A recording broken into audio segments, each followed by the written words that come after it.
Thank you very much, Sir Henry, for that introduction. Thank you to the Prisoners of Conscience Fund for inviting me here, and as Sir Henry says, for the very constructive and positive relationship that we have at English Pen with the fund, which helps us as a writers' organisation to support those writers in countries like Iran, Burma, China, Cuba, and elsewhere around the world where the freedom to write is far from taken for granted. Those countries seem to be becoming more and more, and the freedom to write, the freedom of speech, a value which many of us think of as an inalienable birthright, certainly in this country, something we're proud of to think of as part of our traditional liberties dating back 800 years. That freedom is far from something that we can be complacent about, even in this country, and certainly not in Iran. PEN was founded here in London in 1921, but very rapidly grew into an international writers' association. There are now 144 centres in more than 100 countries around the world. There is an Iranian PEN centre, many of you may know of it, but it's not in Iran for obvious reasons. It has to be based in exile in Europe. And what links all of our members around the world, who are writers, publishers, agents, booksellers, journalists, others who are engaged professionally with literature, is this commitment to the universal value of freedom of speech. Now that universalism, that crucial universalism, is something which has been chipped away at consistently since the publication of the Universal Declaration of Human Rights in 1948, where it was proclaimed as one of the highest aspirations of the common people. Freedom of speech is Article 19 of the Universal Declaration, but even in the preamble to that incredibly important text, it's defined as something, and this is in the wake of the Second World War, in the wake of the Holocaust, in the wake of the suppressions of the 1930s, and it was very obvious to the world community at that point that without freedom of speech, none of those other abuses and grotesque violations of our fundamental rights can be prevented. And so in 1948, that mission seemed very clear, and there seemed to be universal support for the principle of freedom of speech. Now that picture has changed dramatically in the 60 years since that moment, and actually no greater change really has taken place than occurred in the crucial months which were discussed already in that very moving film. And I must say thank you to Masood and Shokafe for being here today and giving us the chance to see that incredibly powerful, moving piece of work. But what was happening in that period in Iran has enormous significance, both for the people of Iran today, but also for the world community. Because what the Ayatollah did at that same time, partly, I think, in order to distract attention from the human rights violations which were taking place, but also in a perverse but strangely successful way to build support for the idea of censorship, was to declare a fatwa, not against the people of Iran, not against dissidents within Iran who were protesting on the streets, but against a British Indian writer who in this month, 21 years ago, just as that uprising was taking place, published a book here in London, a book called The Satanic Verses, a book which, among many other things, is primarily a savage attack on Britain, not on Islam, not on Muhammad, not on core faiths, core aspects of the Muslim faith, but actually on Thatcher's Britain and its immigration policies. Anyone who actually reads the book will see it's an indictment of this country.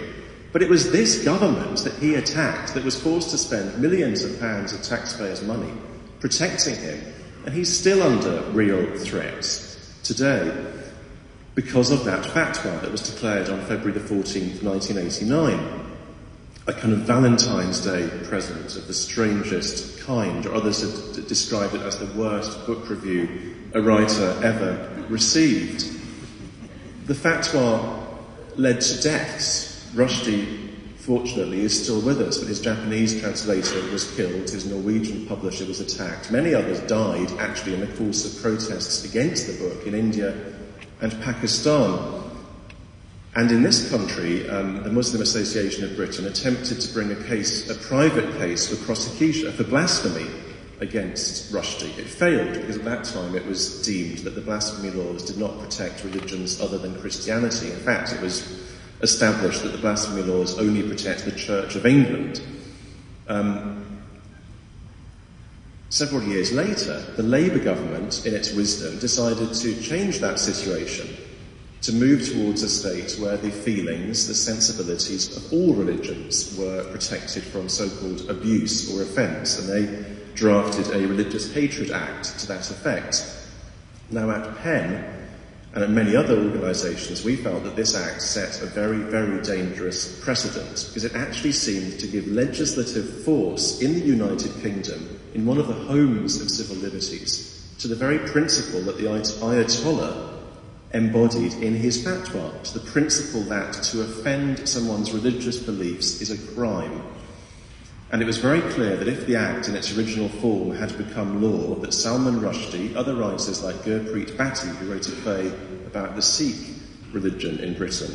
Monica Ali, who wrote a novel, Brick Lane, about the Bangladeshi community in Tower Hamlets, the authors of Jerry Springer the Opera, a play which satirises Christianity, any of these authors could potentially have faced prison sentences as a consequence of the offence that they would cause to members of those faiths.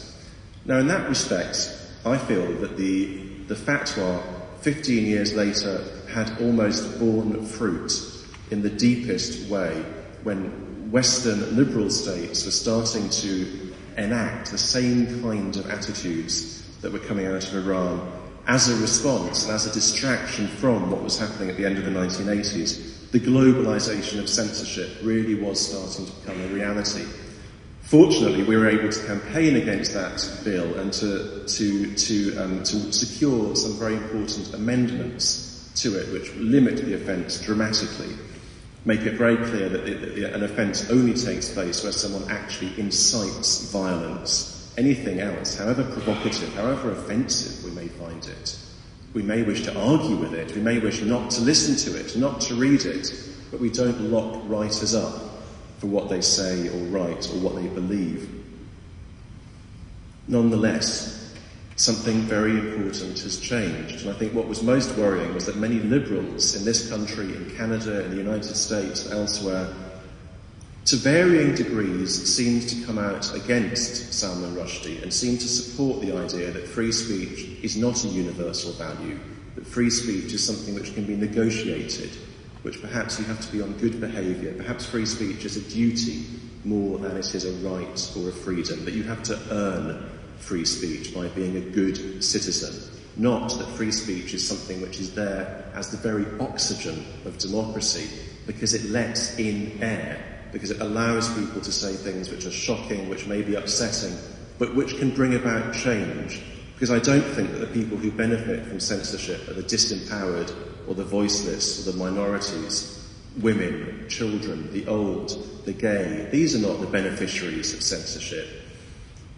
The people who benefit from censorship are the people who are in power, whether that's in Iran, in London, in America, in Zimbabwe, in Uzbekistan, in Moscow, in Mexico, wherever it may be. And the more that we collude in this reduction of the public sphere, and this reduction of what we define as free speech, I think the more dangerous waters we move into. So I feel absolutely in awe of the campaigners we saw in the film. I'm in awe of many of you here today who I know have campaigned, have paid the price, and continue to campaign on the front line for fundamental freedoms in Iran. And at Penn, we salute you and we stand with you as far as we can in that battle. I just want to remind all of us that this battle is not confined to Iran, but that those events in 1988 and 1989 had far-reaching consequences for citizens all over the world. And we have to remember that free speech is a universal value, an inalienable right, not something which we earn, but something which we are born with and which we sacrifice at our peril. Thank you very much.